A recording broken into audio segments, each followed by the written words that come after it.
شروع اللہ کا نام لے کر جو بڑا مہربان نہایت رحم والا ہے۔ حامیم عین سین قاف۔ اللہ غالب و دانا اسی طرح تمہاری طرف ہدایات بھیجتا ہے جس طرح تم سے پہلے لوگوں کی طرف وہی بھیجتا رہا ہے۔ جو کچھ آسمانوں میں اور جو کچھ زمین میں ہے سب اسی کا ہے، اور وہ بلند و برتر ہے، عظیم ہے۔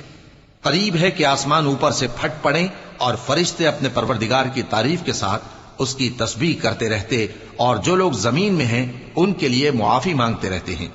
سن رکھو کہ اللہ بخشنے والا مہربان ہے۔ اور جن لوگوں نے اس کے سوا کارساز بنا رکھے ہیں اللہ ان پر نگراں ہے اور تم ان پر داروغہ نہیں ہو۔ اور اسی طرح ہم نے تمہارے پاس قرآن عربی بھیجا ہے تاکہ تم اس مرکزی شہر یعنی مکے کے رہنے والوں کو اور جو لوگ اس کے ارد گرد رہتے ہیں ان کو خبردار کرو، اور انہیں قیامت کے دن کا بھی جس میں کچھ شک نہیں خوف دلاؤ۔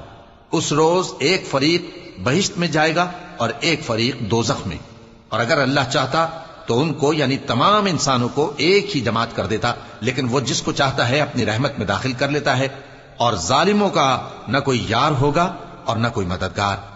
کیا انہوں نے اس کے سوا دوسروں کو کارساز بنا لیا ہے؟